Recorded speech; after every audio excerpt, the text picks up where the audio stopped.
Parfait. Donc, comme je le disais, nous allons procéder à la correction du premier TD.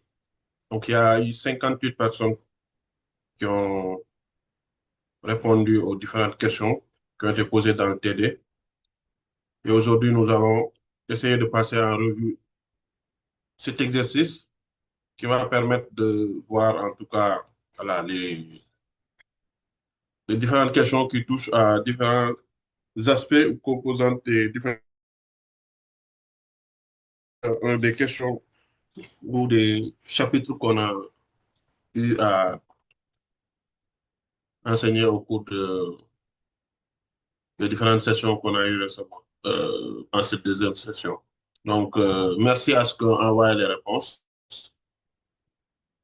Euh, je rappelle que c'était important que tout le monde fasse cet exercice hein, parce que ça permet vraiment de voir comment le niveau de compréhension du cours et s'il y a des points qui attirent un peu notre inquiétude en raison des réponses qui ont été données, ça nous permettrait de revenir un peu là-dessus. Alors, la première question était de savoir laquelle ou lesquelles des propositions suivantes décrivent correctement ce qu'est l'anthropologie. Donc, il y avait plusieurs options de réponse. Euh, c'est compliqué cette histoire d'admettre à chaque moment. Donc, je vais revenir par ici, c'est plus simple. Donc, les modalités de réponse étaient l'anthropologie, l'étude des comportements biologiques de l'espèce animale. Donc, ici, je pense qu'il y a eu certaines personnes qui ont utilisé cette modalité de réponse. Trois personnes ont validé cela. L'étude, l'anthropologie et l'étude des sociétés humaines dans leur diversité culturelle et historique. L'anthropologie cherche à comprendre les systèmes de signification produits par les groupes humains. L'anthropologie se limite à l'analyse des civilisations occidentales modernes. L'anthropologie croise des approches culturelles, sociales, biologiques et linguistiques pour comprendre. C'était quoi la suite? Pour comprendre l'humain, l'anthropologie est un art de raconter des récits mythologiques. OK? Donc, c'était ça les différentes options de réponse. Alors, ici, les bonnes options de réponse, c'était vraiment l'anthropologie et l'étude des sociétés humaines. Ça, c'est une bonne réponse. Ah oui, moi, je peux pas appliquer les réponses ici. Donc, je rentre dans la partie.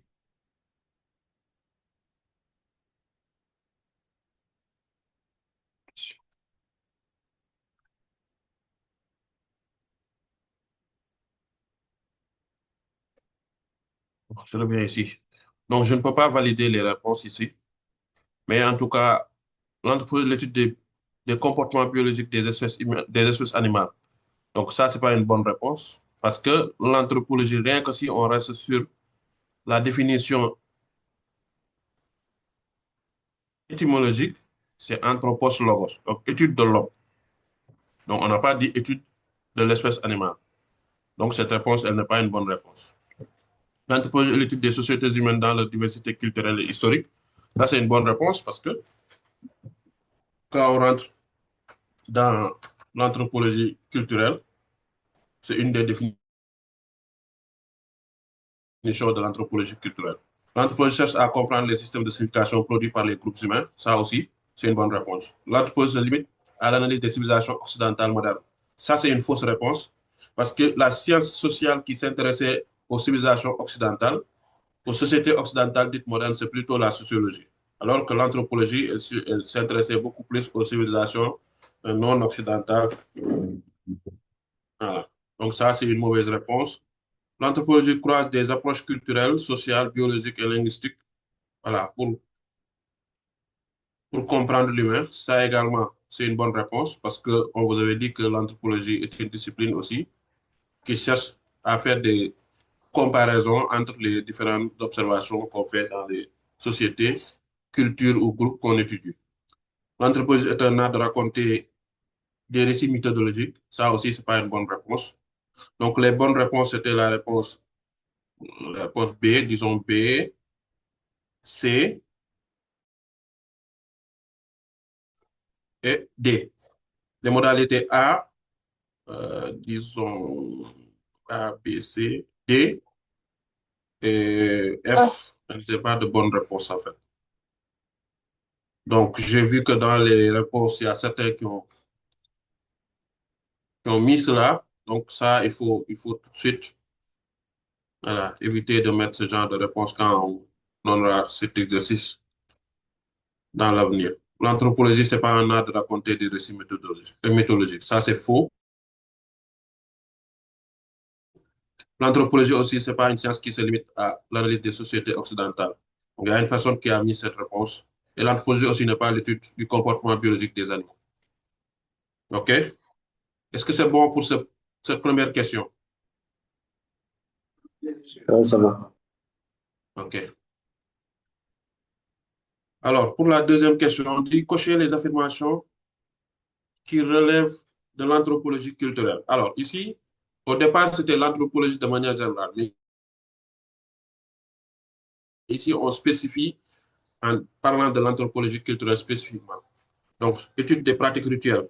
Donc, les pratiques rituelles des groupes, des sociétés, c'est un des sujets ou des domaines dans lesquels s'intéresse l'anthropologie culturelle. L'étude des systèmes symboliques également, ça, c'est un champ de recherche dans lequel s'intéressent les anthropologues culturels. Description des structures sociales également. L'analyse des restes fossiles, ça, c'est faux.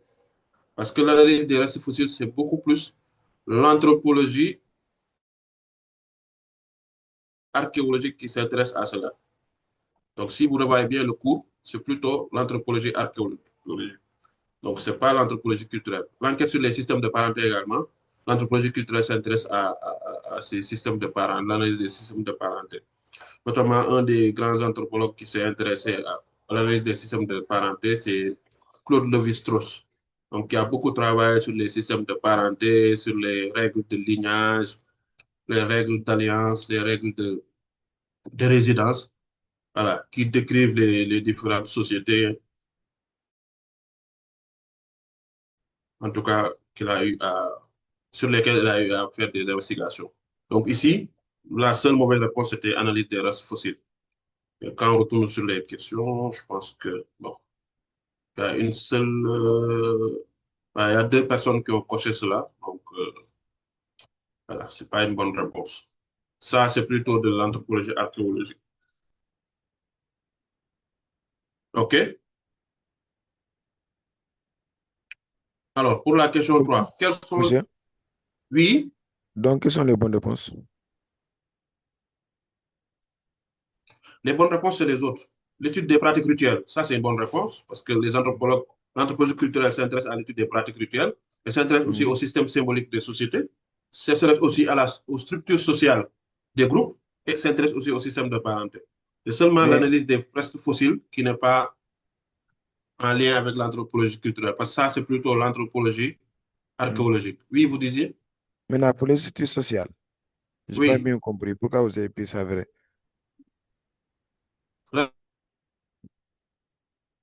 L'analyse des structures sociales. Oui, ça, c'est pas Quand on parle de structure l'anthropologie sociale, sociale. c'est les formes d'organisation. Non, on a dit description des structures sociales. Les Oui, structures sociales, c'est comment les sociétés sont organisées. Quelles sont les différentes formes d'organisation sociale qui existent dans un groupe? oui. Voilà. Mais ça, c'est pas plutôt l'anthropologie sociale. Non, c'est l'anthropologie culturelle. Ah, En fait, l'anthropologie sociale, on parle d'anthropologie sociale et culturelle. Mais, voilà, il n'y a pas une anthropologie sociale seulement. C'est l'anthropologie sociale et culturelle. Ou bien, souvent, certains disent anthropologie culturelle seulement. Et ça aussi, je le comprends. Des fois, il y a des problèmes de dénomination. C'est pour cela que je vous disais la dernière fois, euh, en fonction des environnements disciplinaires, souvent on peut entendre différentes terminologies qui vont être utilisées. Si vous entrez par, comment dire, même l'environnement francophone, on va beaucoup plus même parler d'ethnologie en fait. Pour, Voilà, dans l'environnement francophone, on va beaucoup plus parler même d'ethnologie pour renvoyer à l'anthropologie culturelle. Parce que là-bas, l'ethnologie, c'est cette discipline qui s'intéresse à décrire, voilà, à une échelle très réduite des ethnies, un groupe social, voilà, pour la comprendre dans sa complexité. Mais ici, quand on parle des structures sociales, c'est vraiment l'organisation des caractéristiques d'un groupe ou d'une société et qui permettent de comprendre en fait sa structuration et son fonctionnement. Donc, l'anthropologie culturelle, elle s'intéresse aussi à la description de ces groupes sociaux-là, de ces structures sociales qui caractérisent un groupe ou une ethnie, une société ou un groupe humain quelconque. Ok, ok, c'est bon. Qu'est-ce que c'est que ça? C'est bon. Pour la troisième question, on demande quels sont les trois moments clés de l'histoire de l'anthropologie de la santé et quel était l'objet d'étude de la discipline durant ces différentes phases. Alors, je vais essayer de voir un peu les réponses qui ont été données parce que phase fondatrice, phase de révision critique, phase contemporaine. Euh, Origine coloniale et ethnographique, institutionnalisation de l'anthropologie médicale, anthropologie globale et critique, l'anthropologie de la santé plus large, l'anthropologie de la maladie, l'anthropologie du malade. OK. Phase biomédicale, objet d'étude. Les trois moments. Un, comparaison des systèmes de guérison, croyances rituelles. Deux, critique politique. Bon. L'anthropologie biologique, l'anthropologie archéologique, l'anthropologie archéologique, l'anthropologie archéologie reconstitue les modes de vie. Bon, je vois l'anthropologie des politiques de santé, l'anthropologie des systèmes de soins, l'anthropologie des maladies infectieuses, centrée sur les épidémies et leur impact culturel, l'anthropologie médicale de la santé, l'anthropologie médicale critique, histoire de l'anthropologie médicale dont l'objet d'étude était l'intérêt de se focaliser sur les pratiques médicales traditionnelles des sociétés exotiques. OK. La phase critique de l'anthropologie médicale qui avait pour objet d'étude les représentations sociales de la santé, de la maladie et du corps en se basant sur comment les sociétés produisent du sens autour de souffrance de la guérison de la maladie, l'anthropologie politique de la santé dont l'objet. Alors, je pense que, je ne sais pas qui a produit cette réponse, mais elle est un peu beaucoup plus proche de ce qu'on attendait en fait par rapport à cette question. Quand je posais la question de quels sont les trois moments clés de l'histoire de l'anthropologie, c'est vraiment les trois temps d'évolution de la discipline. Et donc, je pense qu'au moment du cours, on avait dit qu'il y avait trois phases. La première phase, c'est quand on parlait de medical anthropology, qui était une discipline en opposition avec la sociologie médicale, qui s'intéressait dans une perspective comparative au système de soins dans les sociétés indigènes. Donc, l'objet d'étude de la discipline en ce moment, c'était l'analyse des systèmes de soins dans les sociétés indigènes en comparaison avec la sociologie médicale qui s'intéressait, lui, au fonctionnement des systèmes de soins dans les sociétés modernes occidentales. Le deuxième temps, maintenant, c'est l'anthropologie de la maladie. À partir du moment où la discipline bouge ou bien évolue de anthropologie médicale à anthropologie de la maladie, où maintenant la maladie devient l'objet de recherche et non plus le système de soins. Et le troisième temps maintenant, c'est quand on quitte l'anthropologie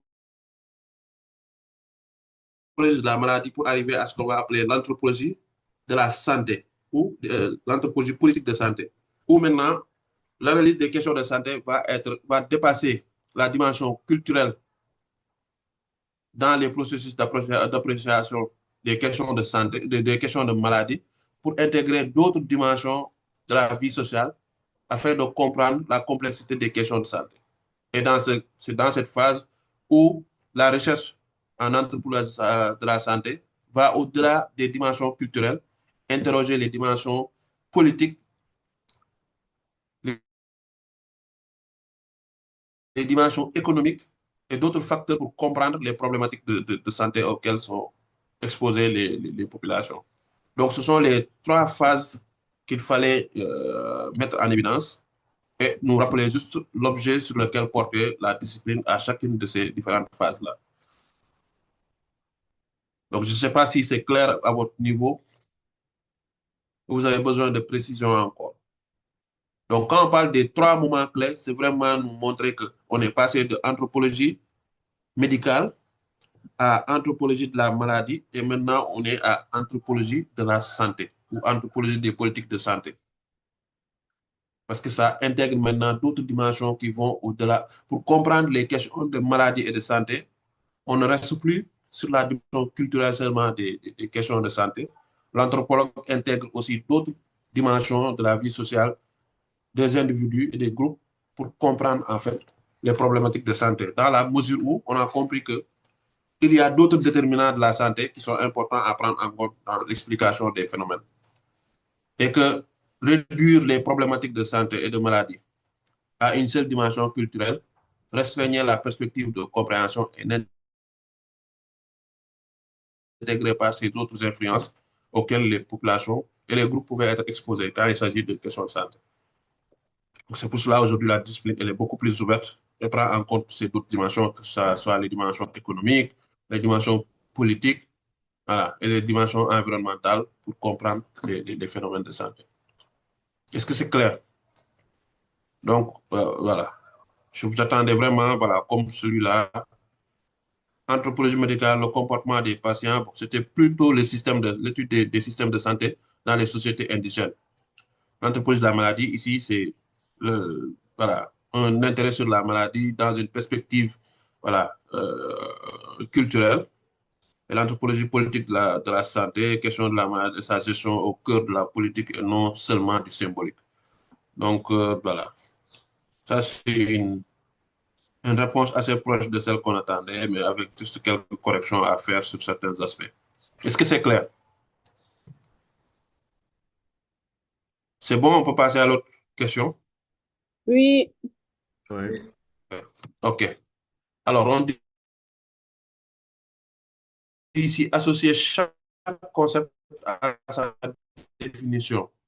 Émique, éthique, disease, illness. Bon, je sais pas, des vrais faux. Je comprends pas. Alors, je vais afficher la question. Attendez. Je pense que j'avais mal mis la question, en fait. Normalement, la David, question, monsieur. c'était de savoir, en fait, éthique, ça renvoie à quoi? Oui. Attendez. Je vais mettre... admettre. Je pense qu'ici, c'est moi qui avais mal mis les définitions, en fait. Et ce qui devait être ici, c'était beaucoup plus des caractéristiques Ça qui n'est pas permettent complet. voilà. Non, non, j'ai mal mis la question. C'était pas ça, normalement. Normalement, attendez, j'essaie de voir si je peux retrouver la format électronique. Attendez, j'essaie de chercher la version Word du document pour voir si je peux le retrouver. Hum, Alors,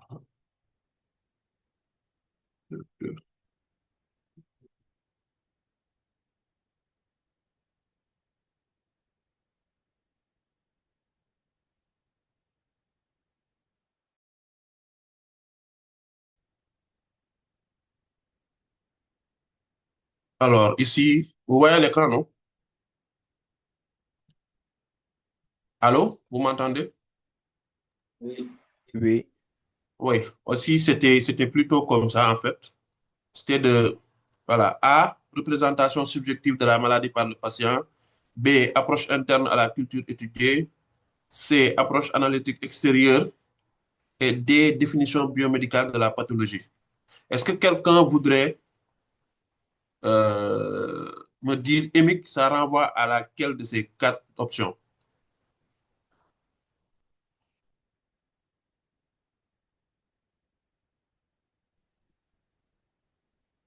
AB. A, B, approche interne des cultures. Est-ce que vous êtes d'accord? Oui. Tout le monde est Oui, oui, on est d'accord. Vous êtes d'accord? Yup. Hein? Oui. Oui, on est d'accord. Ah, c'est bien alors. Oui, effectivement, quand on parle d'émique, c'est vraiment cette approche qui est spécifique, qui est particulière à la culture étudiée en fait. Comment dans un groupe social donné, voilà, on porte un discours, des opinions ou bien des perceptions spécifiques sur un problème de santé ou en tout cas une problématique spécifique. Voilà. La deuxième, c'est éthique. Ça correspond à laquelle? C'est C. Oui, effectivement. Parce que ici, quand on parle d'éthique, c'est vraiment cette dimension extérieure à la personne. C'est pas moi-même qui décide de définir ce que c'est que le paludisme ou bien ce que c'est que le cancer. Voilà, il y a une définition biomédicale de cette pathologie qui permet, voilà, de définir en fait ce que c'est et qui ne correspond pas à une manière particulière dans un groupe ou une société donnée de la définir. Alors, disease. c'est D. D. D. Et, OK, c'est bien. Et naturellement, illness, K. c'est A. Parfait. Donc, c'est effectivement cela, en fait. Donc ici, on dirait illness. Désolé, hein, j'ai mal mis ça dans le approche interne à la culture. Ici, c'est émique.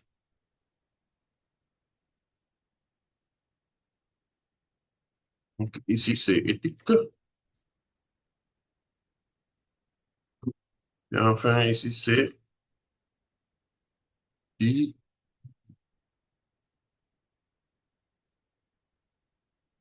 Parfait.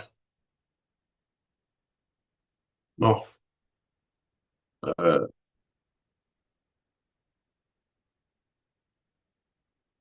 OK, on va avancer alors. Je retourne sur l'autre format. Alors, on dit ici pourquoi aujourd'hui parle-t-on de la santé et non plus d'anthropologie médicale. Donc, je vais essayer de voir les réponses aussi qui ont été données pour voir s'il y a une compréhension claire un peu de ce. L'anthropologie médicale focalisée sur les systèmes médicaux et leur fonctionnement. Oui, mais il fallait juste préciser les systèmes médicaux des sociétés.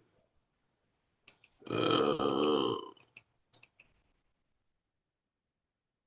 de quelle société on parle ici quand on parle de l'anthropologie médicale?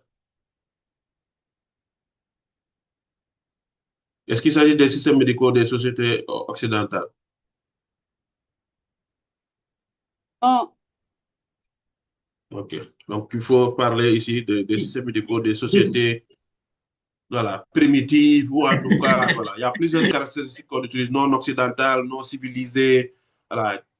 Mais c'est pour parler en tout cas des sociétés qui sont considérées comme n'étant pas au même stade d'évolution que les sociétés occidentales. Alors que si l'anthropologie de la santé, une approche plus large, critique et sensible aux contextes sociaux et politiques. Donc ça, c'est une bonne réponse. C'est vraiment le seul point qui manquait, c'était de préciser qu'il s'agissait des systèmes médicaux des sociétés primitives ou en tout cas vous utilisez un des euh, une des modalités pour caractériser les sociétés non occidentales. Voilà. À cause d'une approche plus large que médicale, voilà. Inclure le préventif, terme plus inclusif.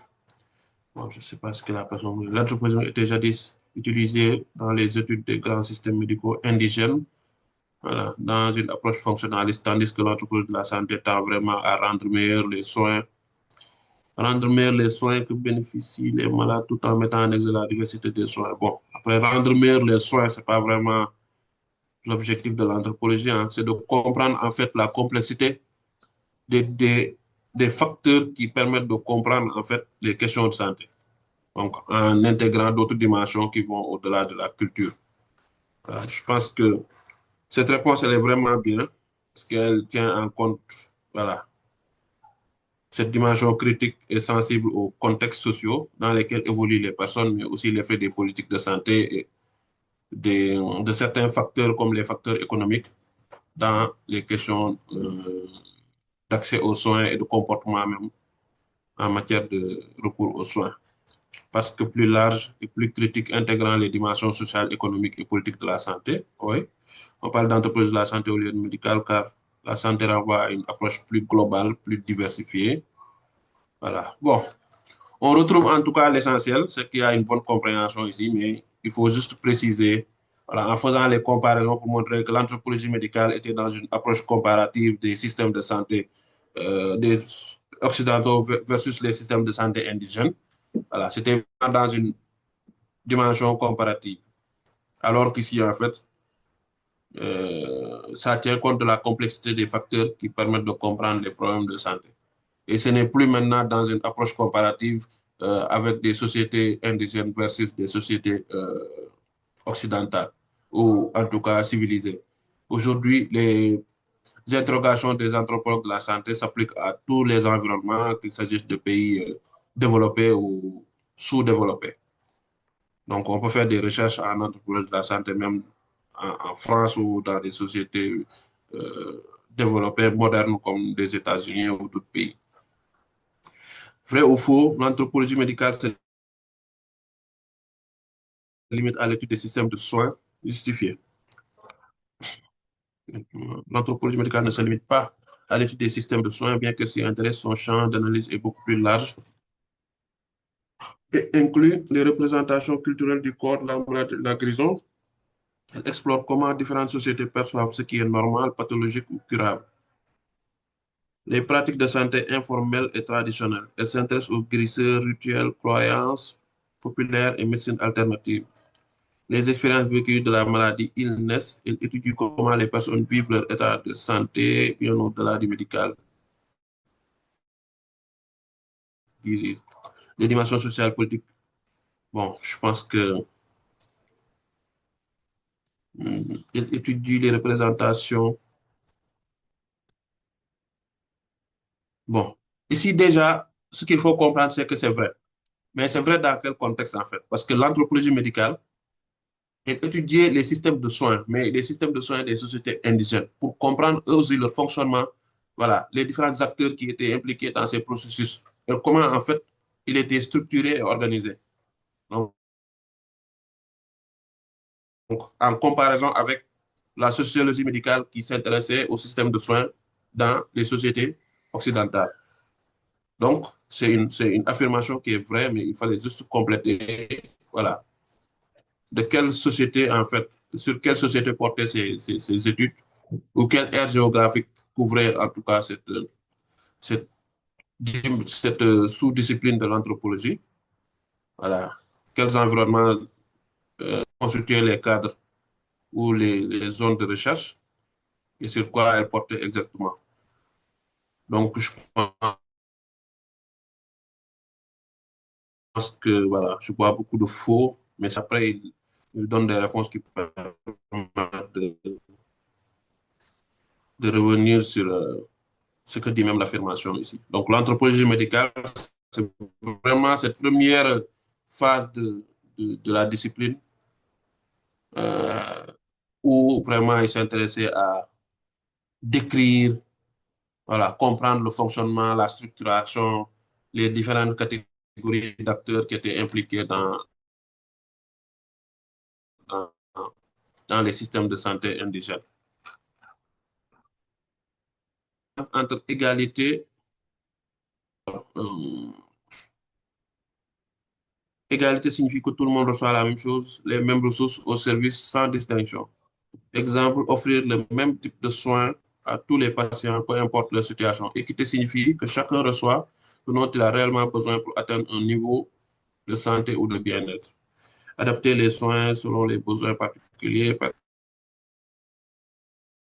personnes vivant en zone rurale en situation de handicap.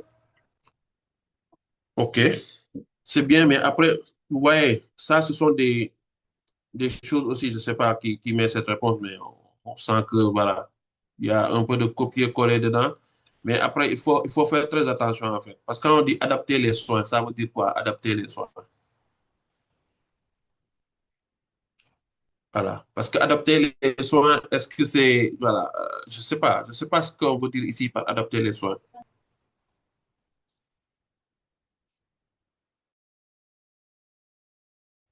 Par contre, ce que je pourrais comprendre, c'est de parler d'adapter l'offre de soins, voilà, selon les besoins particuliers, et en prenant en compte les questions d'équité territoriale. Parce que ici, les notions d'égalité, elles ne tiennent pas compte des situations de vulnérabilité qui caractérisent en fait les populations.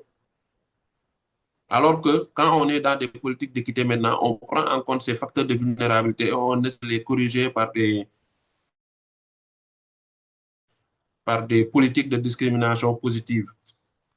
Donc, de plus en plus, vous allez voir que voilà, on va essayer de distinguer en fonction de certains problèmes de santé ou en certains groupes qui sont les plus exposés. Et ces groupes, en fait, ils vont être la cible principale de ces interventions-là pour corriger, en fait, les situations de vulnérabilité auxquelles ils sont exposés. Donc, de plus en plus, vous allez voir que si on prend, par exemple, les politiques de lutte contre le paludisme, même s'il y a des politiques qui sont générales avec les distributions de moustiquaires et autres, mais il y a beaucoup d'autres politiques qui vont cibler principalement le groupe des femmes enceintes, le groupe des enfants, parce que ce sont les catégories les plus vulnérables en matière de paludisme. Donc, il y a des politiques spécifiques qui vont être développées à l'endroit de ces catégories pour corriger ces facteurs de vulnérabilité. Ça peut aussi concerner des sous-groupes comme des personnes vivant avec des handicaps ou en raison de ces situations qui les mettent dans certaines formes de vulnérabilité. On essaie de corriger certaines limites ou freins à l'accès aux soins, comme la question de l'accessibilité financière. Aujourd'hui, voilà, si vous êtes un peu renseigné, vous avez ce qu'on appelle les cartes d'égalité des soins. Au lieu de parler d'une gratuité des soins, en tout cas, ils ont certains avantages qui leur permettent de réduire les coûts d'accès aux soins pour ces catégories-là qui sont considérées comme des catégories vulnérables. On peut citer en tout cas d'autres exemples avec voilà, la gratuité qui est offerte sur certains problèmes de santé dans certains pays en raison des situations économiques que vivent ces pays-là. Donc aujourd'hui, de plus en plus, on va essayer de s'inscrire dans des politiques d'équité dans les questions de santé pour corriger les situations de vulnérabilité auxquelles sont confrontés certains groupes. Ça permet vraiment de produire un certain équilibre dans l'accès aux soins pour les différentes populations, afin que, comme on le dit ici, voilà, c'est adapter vraiment l'offre des soins, le système d'offre de soins selon les besoins particuliers afin que chacun puisse bénéficier voilà, de manière optimale euh, à un niveau de santé ou de bien-être voilà, le plus adapté possible. Donc, quand on parle vraiment de cette différence-là, c'est de mettre en évidence ces aspects. Voilà. Qu'il y a des facteurs de vulnérabilité qui distinguent les gens et qui font que les gens n'ont pas les mêmes statuts. Voilà. Et donc, le système de santé doit maintenant s'adapter pour corriger ces différences-là et permettre à ce que voilà, ceux qui ont plus de moyens ne soient pas les seuls à pouvoir bénéficier de ce qu'offre le système de soins. Parce qu'au-delà de tout, il faut comprendre que le système de soins aussi est une offre publique. Même s'il y a une dimension privée, il y a une offre privée qui existe, mais l'offre publique doit s'inscrire dans cette politique d'équité pour pouvoir servir toute la population et ne pas exclure des catégories.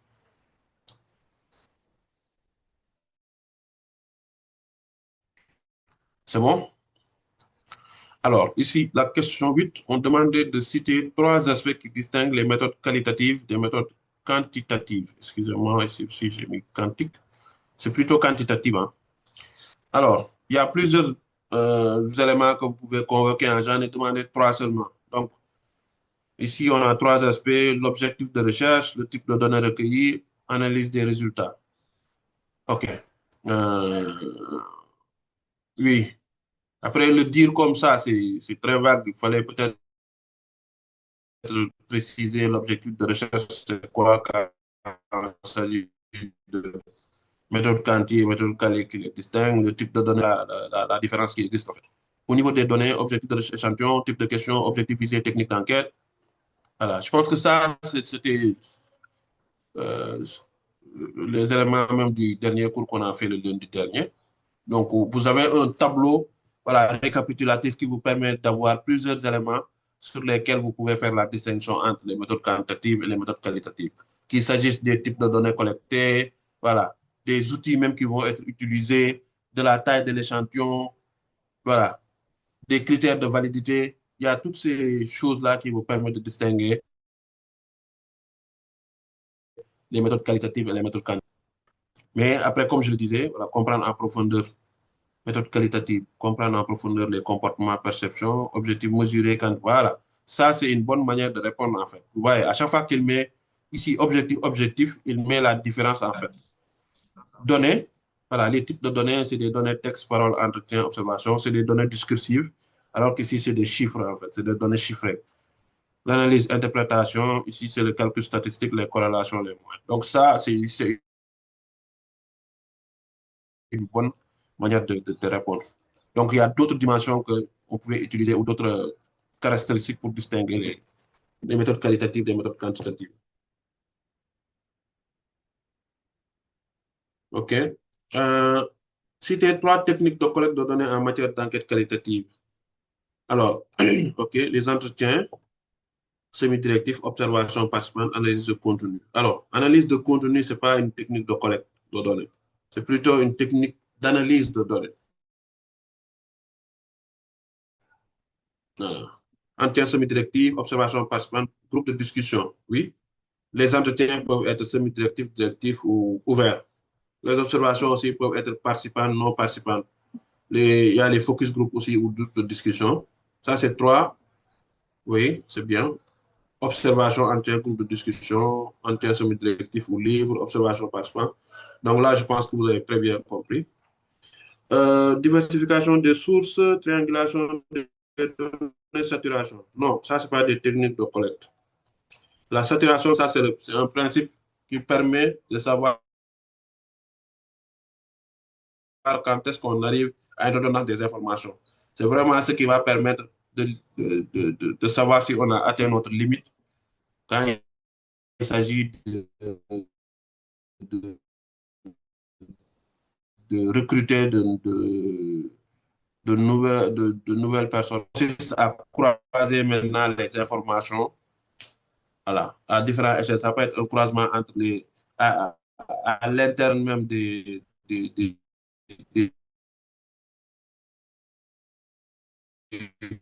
groupes. Et ça peut être aussi un croisement même entre les outils. C'est-à-dire, si on a fait des entretiens, des focus group, mais même à l'intérieur de chaque outil aussi, on peut croiser les données en fonction des différentes catégories qu'on a interrogées. Donc, si on a des bénéficiaires des interventions, ou bien même des acteurs communautaires,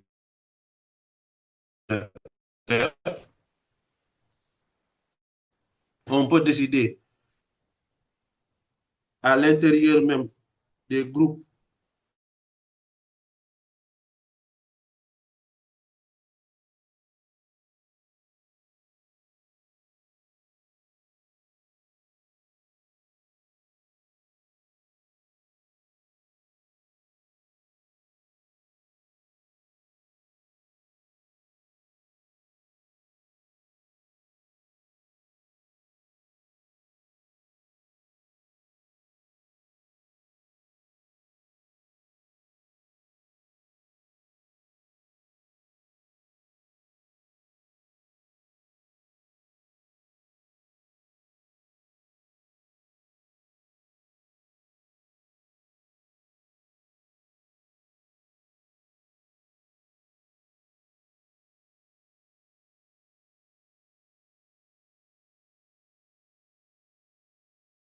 est-ce que Abdel Aziz est là?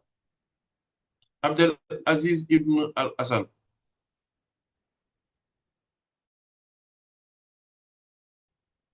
Est-ce que vous m'entendez? Oui, Oui, monsieur. Oui, il y a Oui. Abdelaziz là qui est Oui, maintenant oui, hôte il est là. là. Est-ce qu'il peut me retourner comme hôte? Parce que je n'arrive pas à partager.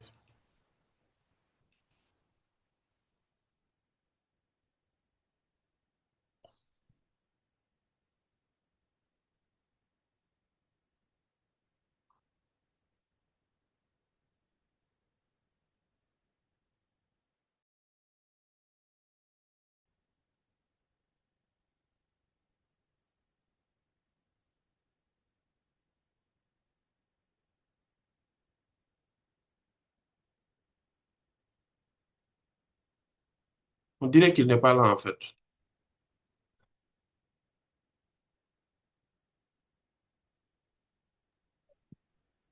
Vous parlez de qui, docteur? Abdelaziz, il y a un certain Abdelaziz Ibn Al-Hassan. C'est lui qui est devenu hôte maintenant. Ah, Abdel Aziz. Oui, D'accord. j'avais perdu la connexion et au moment de me reconnecter, en fait, c'est passé. Abdel Aziz. C'est lui qui a la main maintenant. Oui, oui. En fait, est-ce que c'est pas Zainab? Zainab, Non, non, c'est pas moi, c'est Omar Konaté. je- j'ai vu le Al-Hassan là. Je croyais que c'était toi. Donc, Abdel Aziz, toi là, si tu peux donner la main au prof là, s'il te plaît.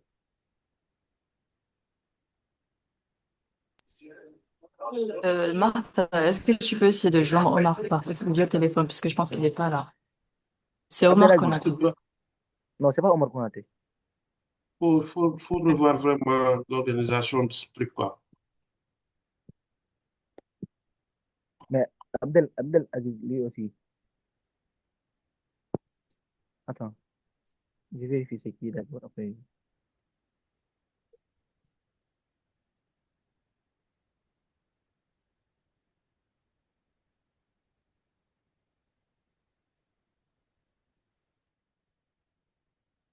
Est-ce qu'il y a quelqu'un qui le connaît, au moins? Non, non, non, non. Hein? Hein? Vous On ne le connaît disiez? pas. Hein? C'est Omar Konaté. Non, c'est pas Omar Konaté. Martha, c'est Omar Konaté. Ah bon? En tout cas, c'est Abdelaziz Ibn Al-Hassan. Mais, C'est qui Abdelaziz? mais c'est Abdel Aziz, vous me parlez de Omar Konaté là. C'est Omar Konaté qui a mis ce nom. Ah, ok. Bon, quelqu'un n'a qu'à l'appeler rek. Ah, j'ai essayé de l'appeler sur WhatsApp, mais il n'est pas en ligne.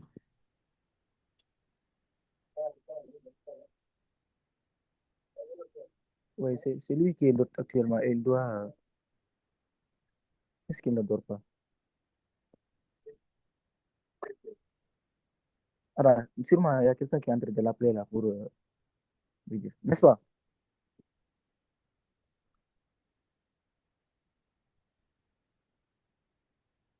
Christophe, tu n'es pas avec lui? Non, j'essaie de l'appeler là pour voir. Ok.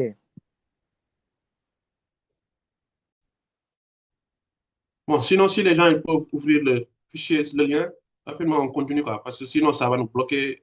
On sait pas. En attendant que les gens essaient de le joindre. Qu'est-ce que vous pensez?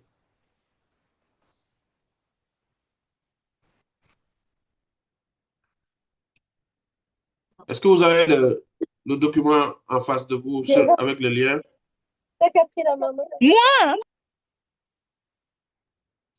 Moi?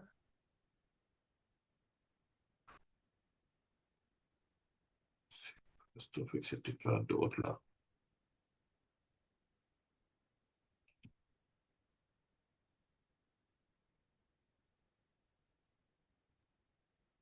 Si on n'a qu'à appliquer votre proposition alors, parce que là, il décroche pas. Lui. Ouais, sinon, Mokhtar, essayez de voir avec chez Diédou là, s'il y a une possibilité vraiment de changer l'autre. Parce que c'est compliqué cette histoire d'autre là, quoi. Oui, oui, oui. Lui, il peut gérer ça. Je suis en train même de le contacter. OK. Ok. Je vais essayer de quitter et essayer de le contacter.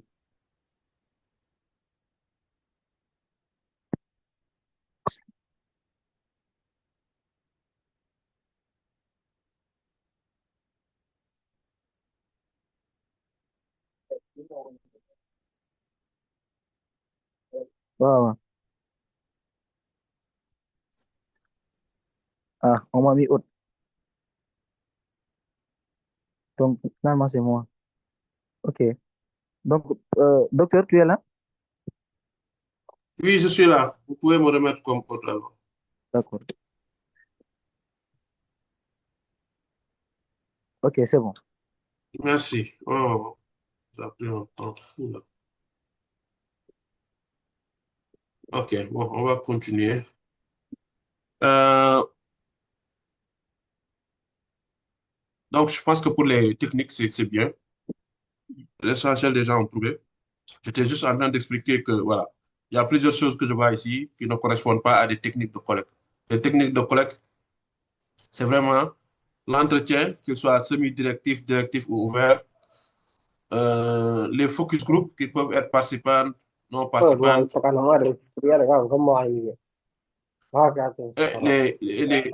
Les focus, s'il vous plaît, fermez vos micros. Et les focus group qui sont des discussions, des entretiens de groupe. Donc, le reste, l'analyse de documents ou récits de vie, ça, c'est pas. S'il vous plaît, est-ce que vous pouvez fermer vos micros?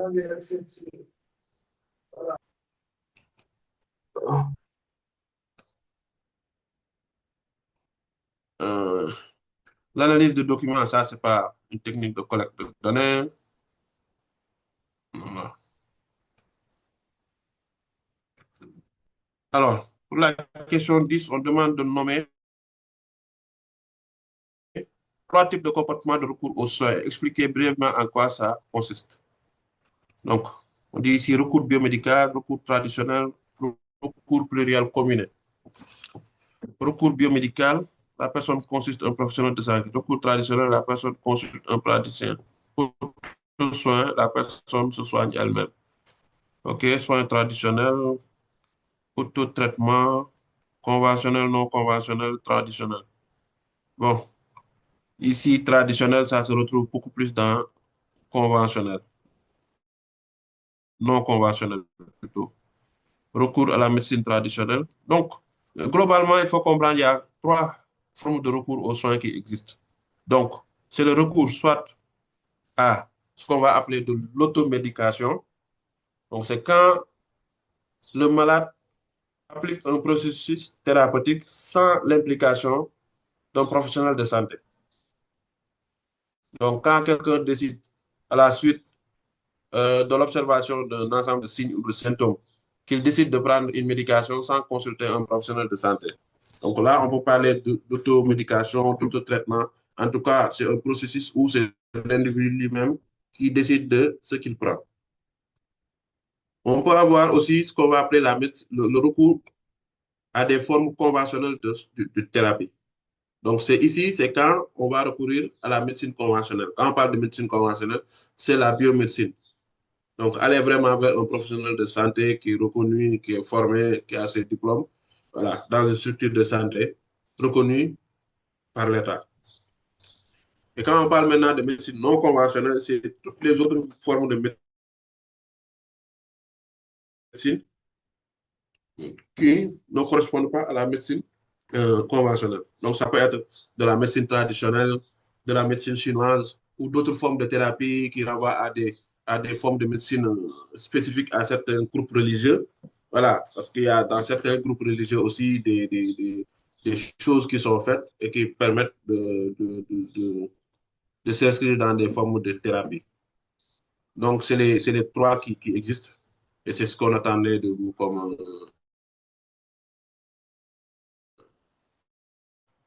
comme description seulement. Donc, je pense qu'il y a certains qui ont bien répondu. Caractéristiques biologiques et sociodémographiques AHTEX. Là, on parle de trois types de comportements de recours aux soins. Donc, ce n'est pas ça, en fait. Les comportements de recours aux soins, les trois types de comportements de recours aux soins, ce sont ces trois-là. Soit c'est de l'automédication, le recours vers la médecine conventionnelle ou le recours vers la médecine non conventionnelle. Donc, il faut considérer cela. Quand on pose cette question, ce sont les trois formes qui existent. Maintenant, qu'il s'agisse d'une combinaison de ces trois formes ou bien d'utilisation parallèle de ces formes ou bien d'une utilisation successive,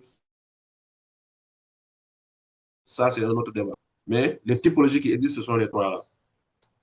Alors, la question 11, est-ce que c'est clair pour les formes de recours aux soins? Les types de comportement de recours aux soins. Médecine non conventionnelle.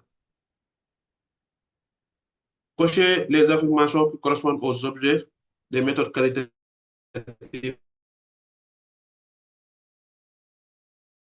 en sciences sociales.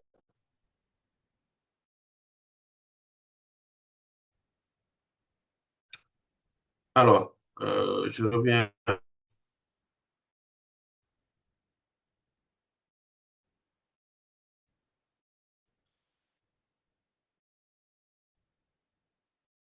Alors, on décrit les phénomènes sociaux en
excusez-moi, aujourd'hui la connexion elle est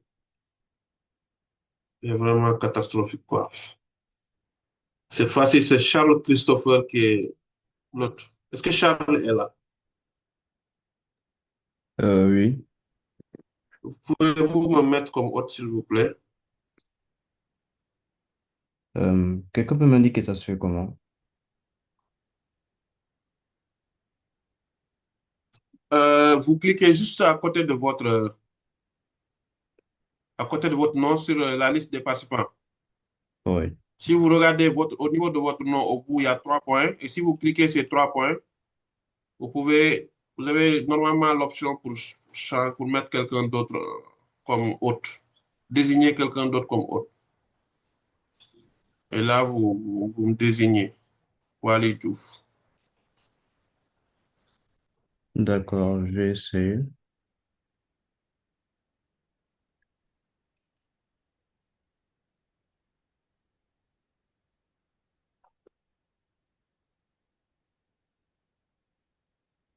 On me l'a pas proposé ici. Vous avez Charles, Ouais. vu les il faut trois aller points au bout? directement au niveau des Quand vous participants. cliquez, il y a quoi? Au niveau Oui, des c'est ça. participants, oui. Oui, tu vas cliquer sur Wali Diouf et là-bas, ils vont t'indiquer nommé comme admin. D'accord, attends, je vais.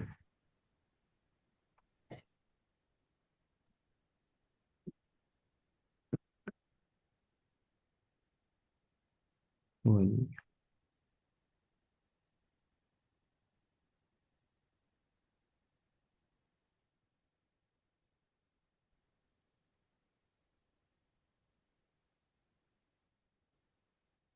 Essayez de faire C'est vite. toujours pas là. C'est juste autoriser l'enregistrement autorisé, mais il n'y a pas de mettre autre.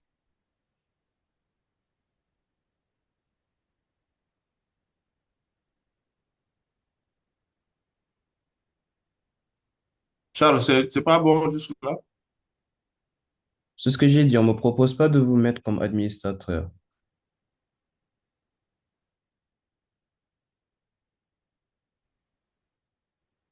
Pas trop, ça se fait comme administrateur. Allô? Oui, vous m'entendez?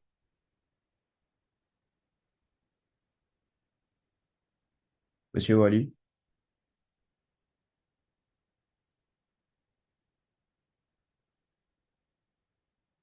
Monsieur Wally? Bon, non, attends. lii moom mujjee naa métti di. Ah,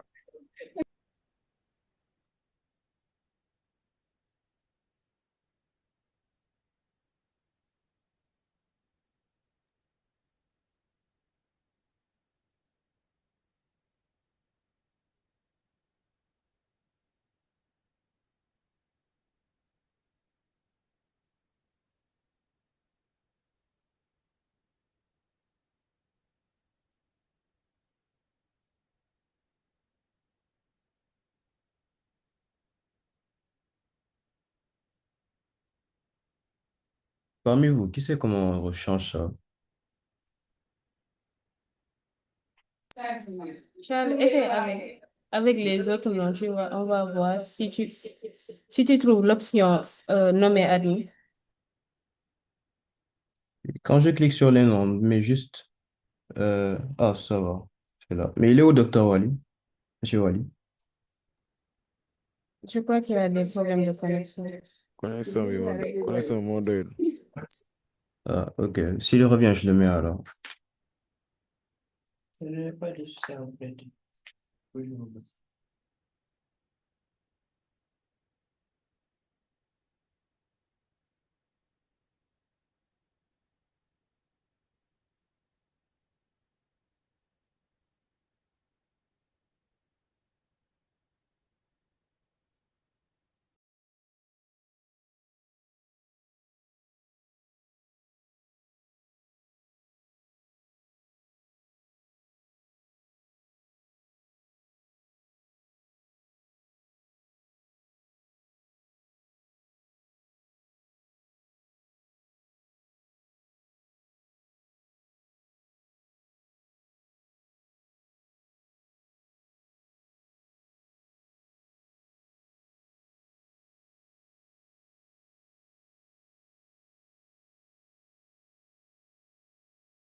Charles, Charles, Christopher. C'est bon, je laissé faire. Voilà, ok.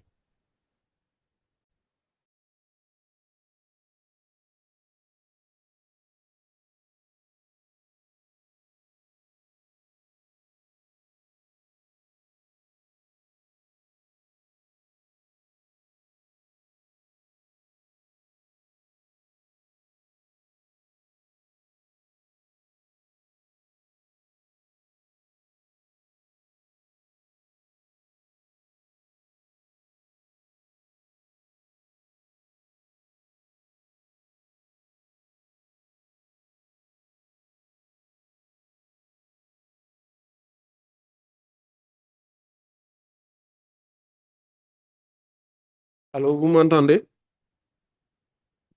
Oui, Allô? Oui, chef.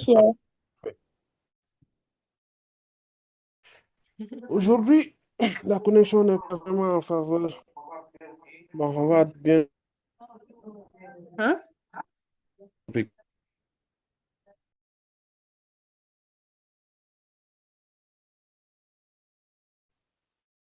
Décrire les phénomènes sociaux en profondeur et dans le contexte. Ça, c'est vraiment un des autres, comment dire, même, des sujets ou bien des objets de recherche sur lesquels on doit mobiliser des sciences sociales parce qu'ici, il s'agit de dimensions compréhensibles. Dans le contexte, ça veut dire qu'il y a une dimension de spécificité. Donc ici, ça montre qu'il y a ces deux éléments, phénomènes sociaux et dans leur contexte, profondeur, contexte. Donc quand vous lisez ici, il faut vraiment voir ces mots-clés qui permettent de vous indiquer, voilà, ici on a vraiment besoin de mobiliser des méthodologies qualitatives. Tester des hypothèses statistiques sur un large échantillon, ça,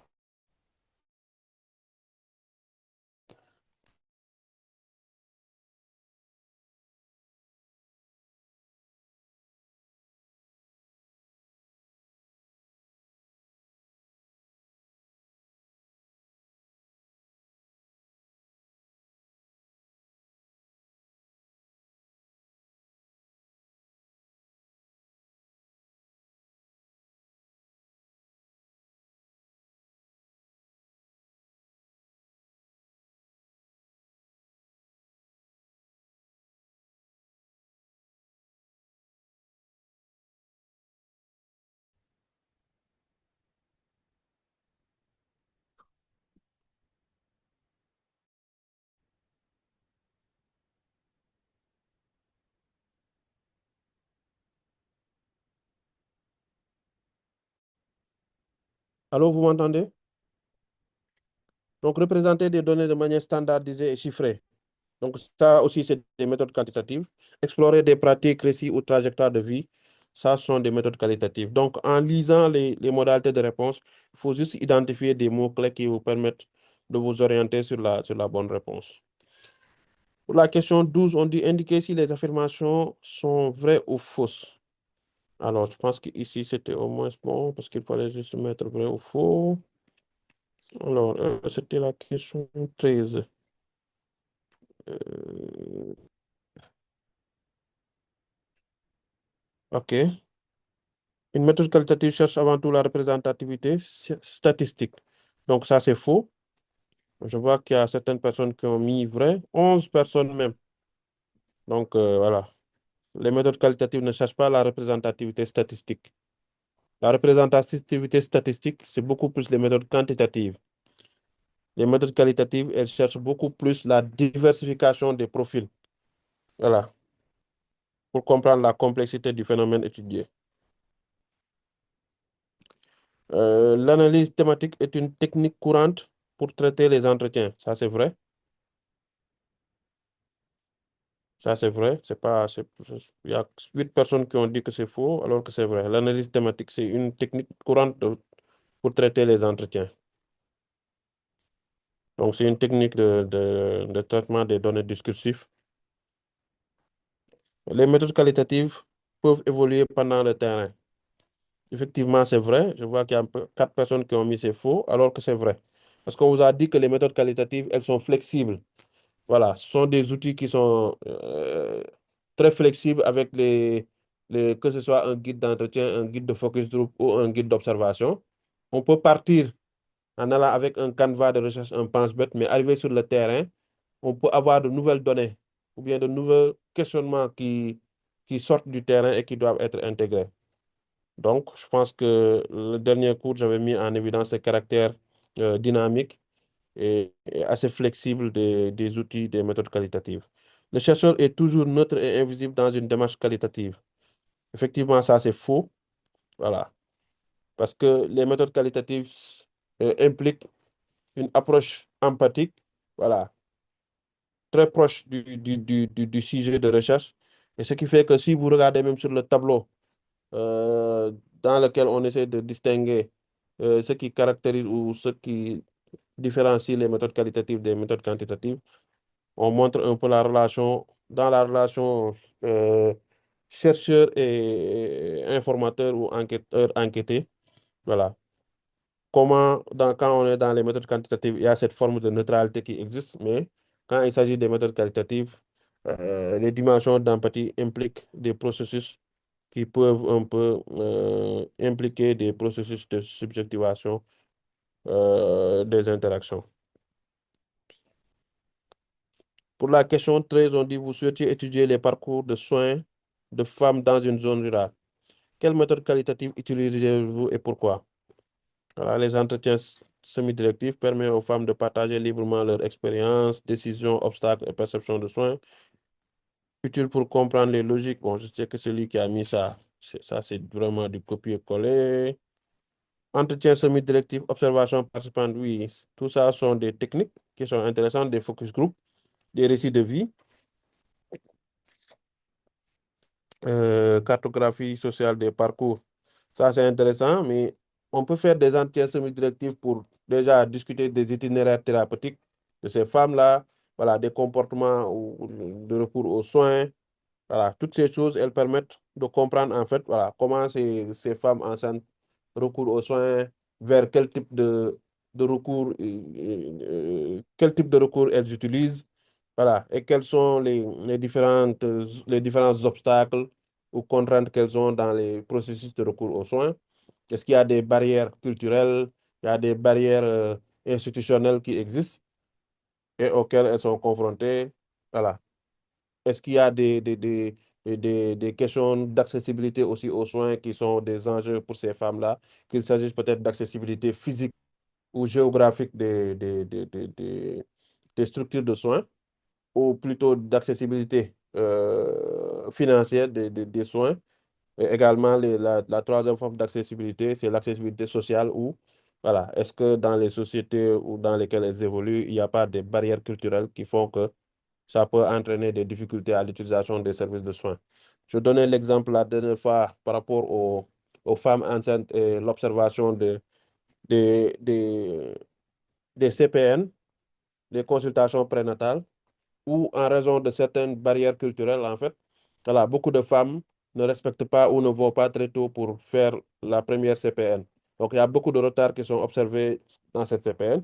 Et quand on fait les analyses dans certaines cultures, euh, le recours aux soins pour une femme enceinte ne va pas se produire tout de suite. Parce que la grossesse étant une période très sensible, surtout au début, voilà, il y a un ensemble de limites qui seront définies à la femme dans son environnement social et qui vont conduire à ce que, voilà, durant cette période, qu'on n'expose pas la grossesse, qu'on n'en parle même pas pour éviter qu'il y ait des, des facteurs surnaturels qui peuvent jouer sur la viabilité de cette grossesse-là. Donc, dans ces conditions-là, ces barrières culturelles, elles constituent des freins à l'utilisation des services, alors qu'elles peuvent être même disponibles. Donc, la disponibilité ne va pas forcément expliquer l'utilisation des services. Voilà. Même si la disponibilité peut aussi poser des enjeux spécifiques dans certaines situations où voilà, on peut être dans des zones où les services ne sont pas très accessibles géographiquement, ou bien même si elles sont accessibles, il y a la question de l'accessibilité financière. Donc, c'est voilà, c'est toutes ces choses-là sur lesquelles on peut discuter avec ces femmes enceintes dans cette zone. Parce qu'ici, on parle de zone rurale. Donc, il y a ces différents types d'obstacles d'accès aux soins qui peuvent être mis en évidence à travers voilà, des discussions individuelles, des focus group, et aussi voilà, faire des observations en identifiant un peu les parcours de soins de ces femmes et comment, en tout cas, elles évoluent dans les structures de santé qu'elles fréquentent. Donc, tout ça, ça peut être des techniques de recherche que vous pouvez mobiliser quand vous faites de la recherche sur cette thématique-là.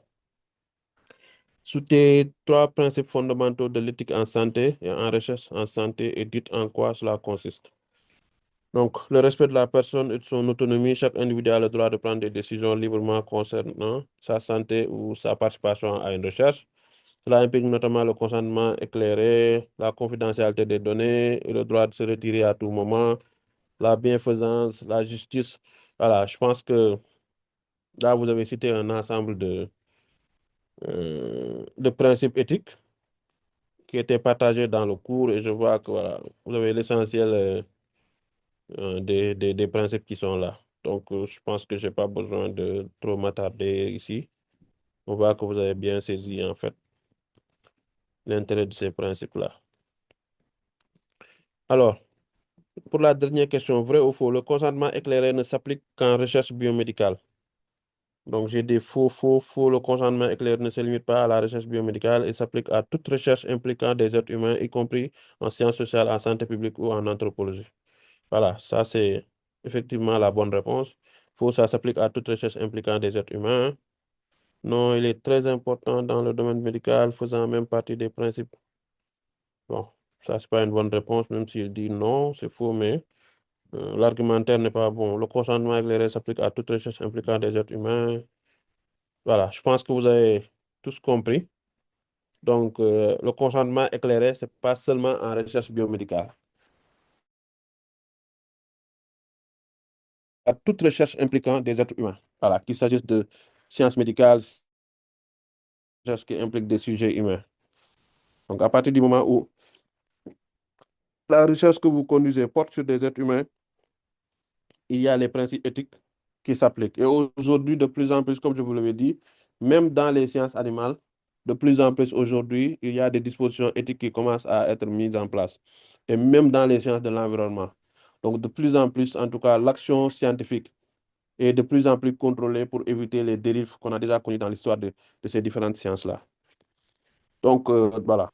Je pense que pour l'essentiel, c'était bien parce que je vois que, à part sur certains points sur lesquels on a pu faire des précisions, l'essentiel a été bien compris. C'est un TD qui a touché vraiment à toutes les parties des différents chapitres du cours. Donc, je vois que, voilà, globalement, c'est bien. Je ne sais pas maintenant, est-ce que vous avez des points particuliers où vous avez eu des difficultés à répondre à certaines questions ou il y a des choses que vous n'avez pas très bien compris et sur lesquelles vous voudriez que je revienne?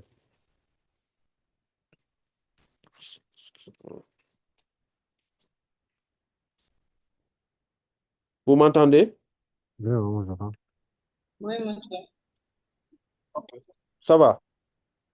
Oui, ça va.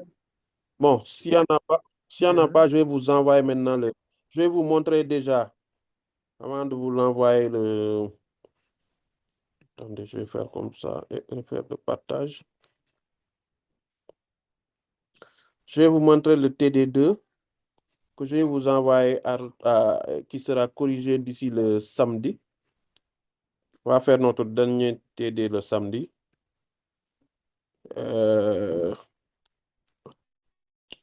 Attendez,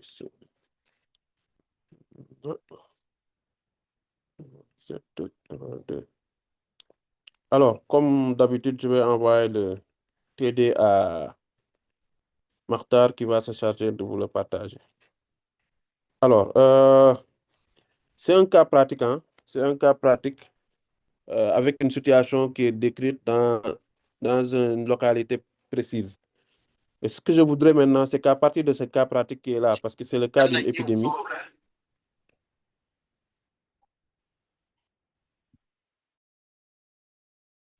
euh, euh, euh, il y a Donc, la première question, c'est de se demander en quoi l'entreprise de la santé peut apporter une contribution spécifique et complémentaire aux approches biomédicales dans ce type de situation épidémique. Donc, la situation qui est décrite ici, c'est une épidémie qui est en cours dans une zone. Et on voudrait savoir, à votre avis, quel peut être l'apport d'un anthropologue de la santé dans la résolution ou la gestion de cette épidémie-là? Quelle approche et outils méthodologiques, voilà, l'anthropologue peut mobiliser dans cette situation? Préciser les types d'acteurs à rencontrer, les raisons de ses choix et les méthodes à utiliser. Donc, les méthodes de recherche ainsi que les techniques de collecte de données auxquelles vous pensez que, voilà, qu'on peut utiliser dans le cadre de cette situation-là pour collecter des données. Quelles sont les dispositions que l'anthropologue doit suivre afin de respecter les principes éthiques de la recherche dans ce contexte particulier? Donc, ça aussi, voilà. C'est pour évaluer, en fait, qu'est-ce que vous avez retenu des principes éthiques, parce que l'idée, c'est pas seulement de savoir les définir, de savoir les citer, mais de pouvoir les mobiliser dans le cadre de situations concrètes pour savoir ici quelles sont les dispositions éthiques que doit adopter, en tout cas, le chercheur dans cette situation-là, afin de pouvoir s'inscrire un peu dans ce qu'on attend un peu quand quelqu'un respecte les principes éthiques. Et la dernière question, c'était de savoir quel type de résultat. J'ai inversé les questions. Je vais les mettre ici 3 plutôt. Ici 4. Quel type de résultat l'anthropologue pourrait-il produire? Et sous quelle forme pour les présenter pour qu'ils soient utiles aux équipes médicales et aux décideurs? Donc ici, on voudrait savoir, voilà, sur la base des informations collectées, comment l'entreprise et les résultats de ses recherches pour contribuer à la réponse à ce problème de santé. Donc, je vais l'envoyer à Martar. Et vous allez essayer sur la base d'une lecture de, de ce cas pratique-là, c'est une histoire imaginée, hein, ce n'est pas un cas réel, mais c'est une histoire imaginée à partir de situations qui peuvent se produire. Et maintenant, on essaie de voir comment l'anthropologue il peut contribuer à la résolution de ce problème. OK? Donc, je l'envoie à Martar qui va vous le partager et le samedi, on fera la correction de ce TD-là. Ça vous va comme ça? Oui, oui, c'est comme ça. OK, parfait. D'accord. Bon, bon,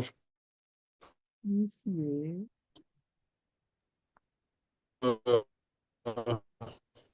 Oh, non, non. donc, on peut s'arrêter pour aujourd'hui et on à 10h30, comment 10h, 11h, 11h30.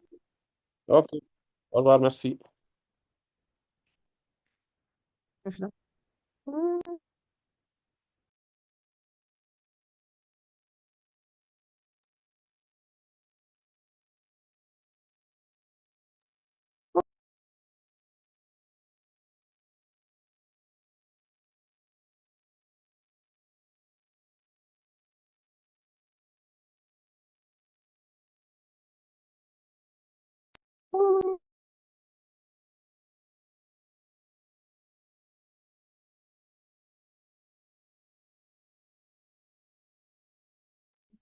Record, record, record.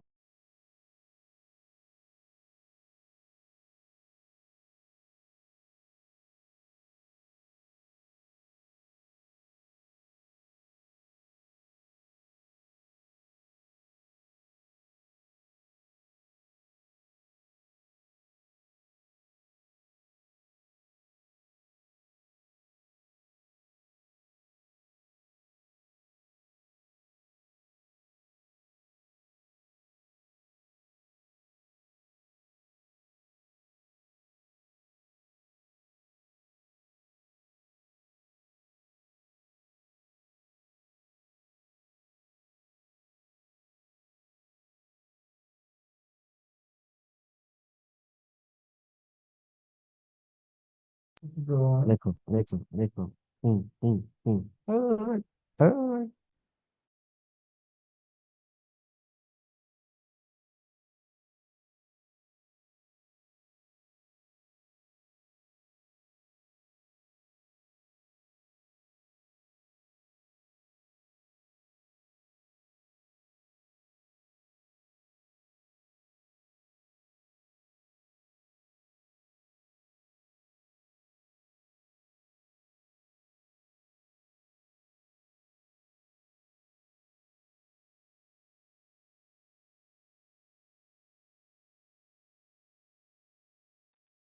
Record, record, record. Alright.